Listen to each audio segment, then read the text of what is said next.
In today's video, I'm going to teach you how to make subscribe email with Brevo. By the end, you will have a simple welcome email automation that sends to new subscribers from a list. This is a great starting point for building trust right after someone joins your audience, because it confirms their sign up and delivers your first message consistently.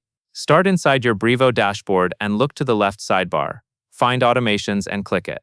This is where Brevo lets you build email sequences that run automatically based on actions, like someone subscribing to a list. Once you are in the automations area, click Create an Automation. Brevo will show you different automation types designed for common goals. Choose Welcome Message. This option is built specifically for sending a first email to new contacts, so it saves you time and keeps the setup straightforward. Next, you will be prompted to select the list you want to use. Pick the list that collects your new subscribers, then click Next. Choosing the correct list matters because it determines who will enter the automation.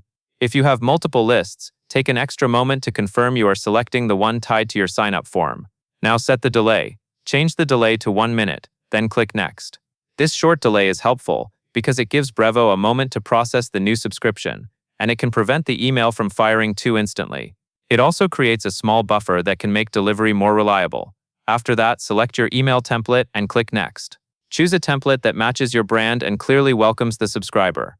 A strong welcome email usually includes a friendly greeting, a quick reminder of why they are receiving the message, and one clear next step, such as reading a resource or visiting a page. Make sure the template has the right subject line, since that is what most people see first. Finally, click Activate. Activating turns your workflow on, so new subscribers to your chosen list will receive the welcome email after the 1-minute delay. Once it is active, it is a good habit to double-check that you selected the correct list and template before you leave the page. That covers everything you need to know.